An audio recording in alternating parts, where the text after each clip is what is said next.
Hello dear all. हमारे साथ में हमारा स्टूडेंट है आर्यन मंत्री। और आर्यन सीईटी में अबाउट 99 परसेंटाइल स्कोर करके हमारे महाराष्ट्र के टॉप कॉलेजेस जैसे कि सीओपी और विजिटिया में एडमिशन लेने जा रहा है। सो अब आर्यन से ही उसकी जर्नी के बारे में जानते हैं। फर्स्ट ऑफ ऑल कॉन्ग्रेचुलेशन बेटा। Thank you sir. बेटा आर्यन, कुछ अपने बारे में बताओ, अपने फैमिली बैकग्राउंड, अपने चाइल्डहुड के बारे में बताओ। फर्स्ट ऑफ ऑल हाय, और माई सेल्फ आर्यन। और मेरा एसच मैं यहीं पे गीतानगर में अकोला में ही पढ़ता था फैमिली के साथ में। मैंने 11th-12th में भी उनके साथ ही रहा। तो मेरा जर्नी ऐसे बहुत इंस्पिरेशनल टाइप ऐसा नहीं है, बट हाँ कि मुझे पहले से ही टेक्नोलॉजी वगैरह ये सब ऐसे बहुत फैसिनेटिंग लगते थे कि हाँ भाई कुछ करना है तो टेक्नोलॉजी के इसमें करना है। स्कूल में भी मेरे जो भी इवेंट्स होते थे, क्योंकि मैं मेरे ग्रुप कैप्टन था, हाउस कैप्टन जिसे बोलते हैं, मैं वो भी था। और मोस्टली टेक्निकल पार्ट जो भी रहता था, टेक्निकल डिपार्टमेंट मेरे अंडर आता था। तो मेरे को वो टेक्नोलॉजी से स्कूल से ही बहुत ऐसा इन्वॉल्वमेंट था। मेरे मामा भी सॉफ्टवेयर इंजीनियर है, उनको देख के भी ऐसा लगता था कि ठीक है, coding and all are like crazy things and all. फिर उसके बाद में जब मैं 8th में आया तो मैंने डिसाइड कर लिया था मेरे को CS लेना है, कंप्यूटर साइंस, और सॉफ्टवेयर इंजीनियर बनना है। 9th-10th में मैंने पढ़ाई भी फोकस करा। मेरा ज़्यादातर स्पोर्ट्स में रहता था, क्योंकि वही एक एज रहती है, सब बोलते हैं कि पढ़ना भी चाहिए तो खेलना भी चाहिए। और मैंने खेला भी, पढ़ाई भी करी। मेरे बोर्ड्स में 93.4 आए थे, और मैथ्स और साइंस ये दोनों मेरे सबसे फेवरेट थे, तो इसमें मेरे को 98 भी आए थे दोनों में ही। तो उसके बाद में फिर मेरे को और भी कॉन्फिडेंस आया कि मैं जेई करना चाहिए, और मैं जेई में मतलब IIT वगैरह एम करके जाना चाहिए। उसके बाद में फिर मेरे को 11th-12th में जेई के बारे में किसी के बारे में कुछ भी आइडिया नहीं था। तो मेरे जो मासा जी है विजय रानगढ़, उन्होंने बोला कि आप न्यू अकेडमी जाओ, उनका सेमिनार होता है, उनका सेमिनार अटेंड करो, वो आपको 11th-12th की पूरी जर्नी बताएंगे। और मुझे उस दिन भी याद है, फर्स्ट बेंच पे बैठा था मम्मी के साथ में, और वो सेमिनार उनका पूरा अटेंड करा। उस दिन मेरे को क्लियर हुआ कि IITs क्या होता है, NITs क्या होता है, और बेस्ट IITs क्या करना, कैसे पढ़ना, आगे की जर्नी वगैरह। तो वो दिन जो जितनी क्लियरिटी आई थी, उसके बाद में मुझे ऐसा लगा था कि ठीक है, मुझे न्यू ही कंटिन्यू करना चाहिए, क्योंकि एक सर के साथ में भी बातचीत हुई थी थोड़ी, उनके साथ उनको देखा भी था, मेरे को समझ भी रहा था। मैं बोला है ज़्यादा कुछ टेंशन लेते नहीं, सीधा न्यू में ले लेते हैं एडमिशन। और उसके बाद ये ऐसे आपकी जर्नी शुरू हो गई। हाँ। सो बेटा, जो मेन है, जो आपके जूनियर्स देखना चाह रहे होंगे, 11th के 12th के दोनों देख रहे होंगे। हाँ। सो 11th में आपके क्या स्टडी रूटीन रहता था? 11th में तो वही कि जैसे कई सर ने हमको ये भी बोला था कि तुम हो सके उतना बेसिक पे फोकस करो। तो वही, मैं मैथ्स मेरा फेवरेट था हमेशा से, तो मैंने मैथ्स पे बेसिक जितना हो सके उतना स्ट्रांग करा था। वैसे वो 10th में भी कर रहा था, 11th में मेरा करा, 12th एग्जाम के पहले बाद में मैथ्स चलते रहता था। मैथ्स फेवरेट था, मतलब मैथ्स सबसे फेवरेट था। फिर फिजिक्स, फिर केमिस्ट्री मेरा थोड़ा वीक था, तो उसके अंदर जो एटॉमिक, जो पीरियोडिक टेबल लर्न करने को बोलते हैं, जो बेसिक रहता है सब चीज़ का, वो करा। फिर उसके बाद में एलिमेंट्स वगैरह जो भी फार्मूला है वो सब पे वर्क करते रहता था, तो थोड़ा उस पर मेरा कंट्रोल आ गया था बेसिक पे स्टार्टिंग में। उसके बाद कितने घंटे पढ़ते थे उस दौरान? स्टार्टिंग में, क्योंकि इतनी पढ़ने की आदत नहीं रहती थी, छुट्टी थी हमारी 10th के बाद में, तो स्टार्टिंग में तो 4 घंटे, फिर 6, फिर 8, तो मेरा एवरेज 8 आवर तक चल जाता था, 8 to 6 hours उस पीरियड में रहता था, एक्सक्लूडिंग जो ट्यूशन में जो पढ़ता था उसके। ओके। एंड आपका 12th में कैसे, क्या रूटीन था, कैसे स्टडी प्लान थी? 12th में क्योंकि अब सब बच्चे एकदम सीरियस हो गए थे, और एकदम वो जैसे बोलते ना रेस में लग चुके थे, और अब धीरे धीरे सबका कंसिस्टेंसी भी कम हो रहा था। मैं भी खुद थोड़ा कंसिस्टेंट कम हो गया था पढ़ने में, मेरा ड्रॉप हुआ था स्टडी यार। बट फिर दिवाली के बाद में आप भी मोटिवेशनल वीडियो वगैरह भेजते थे, सर सॉन्ग भेजते थे, उनको देख के फिर थोड़ा धीरे धीरे जैसे समझा कि अब कंपटीशन बढ़ रहा है और पढ़ना पड़ेगा। फिर पुश करा, तो फिर वही 8 से मैं फिर आया, धीरे धीरे 9 हुआ, फिर 10 हुआ। वो एकदम नहीं हुआ, बट धीरे धीरे बढ़ा, 8-9 तक के तो गया मैं। ओके। तो 12th में, एंड बेटा जब आपके सिलेबस कंप्लीट हो गया था, देन आपका क्या रूटीन रहता था? क्योंकि ये सबसे इम्पोर्टेंट है, जो आपके 12th वाले जो फ्रेंड्स हैं, जो कि 3 महीने 4 महीने में उनका सिलेबस होने वाला है, उस समय आपका क्या साइकोलॉजी थी, कैसे आप मेहनत करते थे? एक चीज़ जो मेरे को आज भी रिग्रेट है कि मेरे को कई सर ने बोला था कि तू मॉक देना शुरू कर दे सिलेबस होने के पहले ही, बट मुझे यही एक रिजेक्शन का जो डर रहता सबको कि नहीं, मुझे नहीं देना चाहिए, कम मार्क्स आएंगे, घर पे क्या बोलूँगा।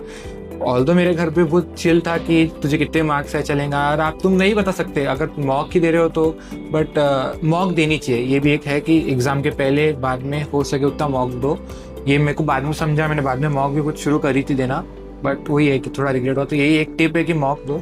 और पोर्शन होने के बाद में मेरा प्लान ऐसा रहता था कि पहले तो जब पोर्शन हुआ तो उसके बाद में सबसे पहले रिवीजन शुरू कर दी मैंने, मेरी पूरी रिवीजन जितनी जल्दी हो सके। और मैंने थोड़ा इन डेप्थ रिवीजन करा, जैसे सब करते, जो लोगों को आइडिया नहीं रहता कैसे रिवीजन होना, मैंने भी इन डेप्थ शुरू करी। बहुत स्लो होते दिखा तो मैंने फिर फास्ट करने के लिए जो क्वेश्चन थे छोड़े, थोड़े बहुत फास्ट करा। तो फिर ऐसा लगा कि कंसेप्ट नहीं बैठ रहा है, तो वो सब एक्सपीरियंस नई चीज़ होती है। बट फिर थोड़े बहुत वीडियोस देखे, टीचर से बात करी, उन्होंने सबने गाइड करा। तो उसके बाद में फिर मेरे को थोड़ा पोर्शन हुआ, मेरा 1-1.5 महीने में पोर्शन हो गया था। विजय अभियान, जो न्यू विजय अभियान है जिसमें मॉक टेस्ट हमारी होती है, उसके पहले मोस्टली मेरा 80% पोर्शन हो चुका था। बट स्टिल वो एक डर था ही मुझे हमेशा कि अगर मार्क्स नहीं आए तो वगैरह। बट फिर भी मैंने मॉक दी। मैं क्लास में भी ऑलमोस्ट हर दिन आ जाता ही था। जब तक मेरी बहुत सीरियस तबीयत ना हो तब तक मैंने छुट्टी तो नहीं ली थी, क्लासेस डेली थी मेरी। मुझे टेस्ट में भी मेरा केमिस्ट्री वीक था, तो मेरे को कई सारे चैप्टर तो उसमें और भी वीक थे।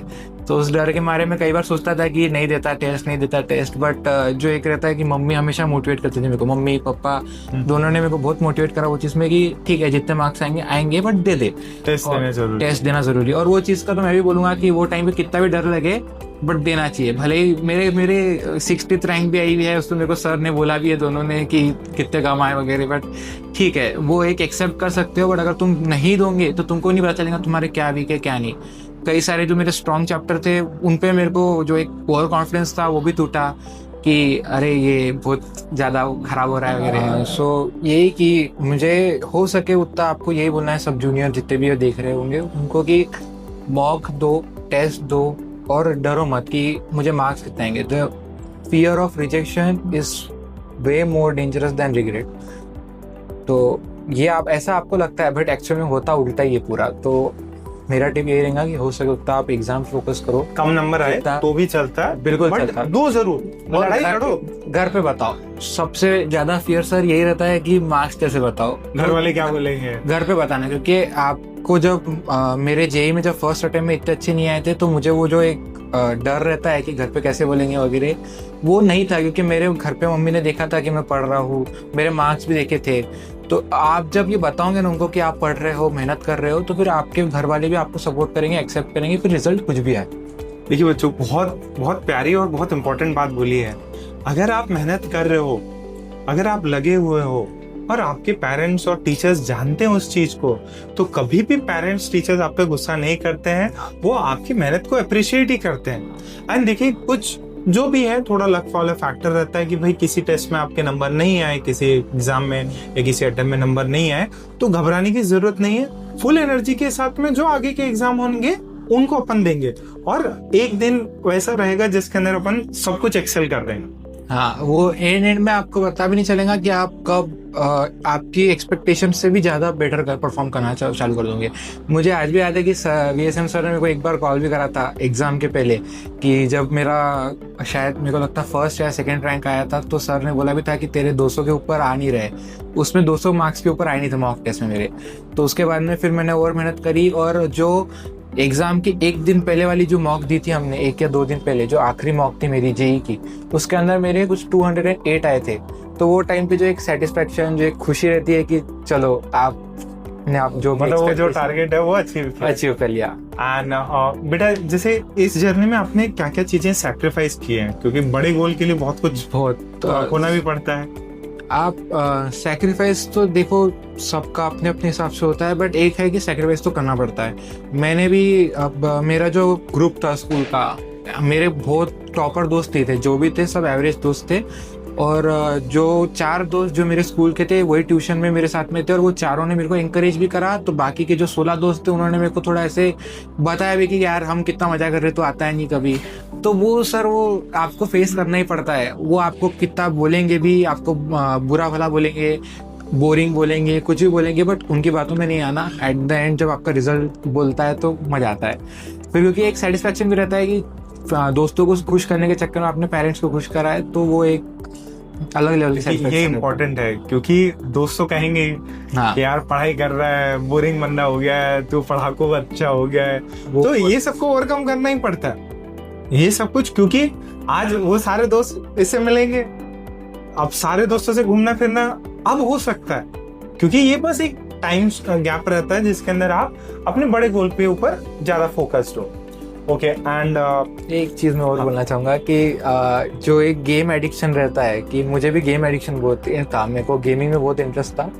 तो जो गेम एडिक्शन होता है वो बुरा नहीं है, तो वो अच्छा भी नहीं है बिल्कुल भी। आप अगर लिमिटेड कर रहे हो तो दैट्स फाइन, बट कौन सा गेम, जैसे अब मेरे को एक जो गेम्स रहते हैं पॉपुलर वो एडिक्टिव रहते हैं, वो आप खेलोगे तो आप फंसोगे। बट एक जो माइंड रिलैक्सिंग गेम रहते हैं, जैसे अब सादा गेम हो गया, सबवे सफर वगैरह, ये रिलैक्सिंग गेम भी होते हैं तो ये खेल सकते हैं, बट एक टाइम बाउंड के साथ में। तो ऐसा भी नहीं होना कि एक एक घंटा खेल रहे हो, एक एक घंटा खेला तो पूरे दिन फिर हो गया काम, फिर कुछ नहीं पढ़ सकते। तो हो सके उतना कंट्रोल में रखो। डिसिप्लिन, कंसिस्टेंसी, ये दो तो बहुत मस्ट है ये जर्नी में। ओके एंड आर्यन, ओवरऑल जो जर्नी है, सक्सेस जर्नी है आपकी, उसमें नीव का क्या कंट्रीब्यूशन रहा है? स्टार्टिंग फ्रॉम द सेमिनार, मतलब मैंने जैसा बोला कि मेरे को तो कुछ भी आइडिया नहीं था, वहाँ से लेके टिल सीईटी रिजल्ट न्यू का तो बहुत इन्वॉल्वमेंट था। जो केजीबी सर, वीएसएम सर, उनका मोटिवेशन, हर लेक्चर में आके जो एक आईआईटी का बताते थे कि आईआईटी में ये होता है वो होता है, उसको देख के जो मोटिवेशन आता था, घर जाके फिर वही 2 घंटे की जगह आप 4 घंटे पढ़ लेते थे। तो वो एक उनका तरफ से मोटिवेशन, उनकी तरफ से गाइडेंस बहुत काम आती है। मेरे जो दोस्त थे, संकल्प ताइडे, अर्पित लोखंडे, ये लोग जो थे, इन्होंने भी मेरे को पढ़ाई में बहुत मतलब ऐसे जो एक टिप्स रहती है, टिप्स एंड ट्रिक्स, वो बहुत दी थी। मैंने एक बार ऐसे ही संकल्प को भी कॉल लगाया था कि मतलब आपको अगर करना है कुछ तो ईगो साइड में रख के बात करनी पड़ती। मैंने उसको पूछा था कि बोर्ड कैसे पढ़ना, मॉक एनालिसिस कैसे करना, ये भी मुझे पता नहीं था, तो उसने वो सब बताया। स्टूडेंट कल्चर वहाँ का मतलब बहुत बढ़िया न्यू का, तो मतलब उसमें तो मुझे बहुत मदद पड़ी थी। मतलब पीयर जो ग्रुप है, पीयर ग्रुप बहुत अच्छा, सपोर्टिंग पीयर ग्रुप मिला नीव में। हाँ, okay and wish you the very best Aryan. Thank you. आप आगे भी लाइफ में ऐसे ही मचाते रहो और मम्मी पापा का नाम, हमारा सबका नाम रोशन करते रहो। Yes sir. ठीक है, all the very best. Thank you sir.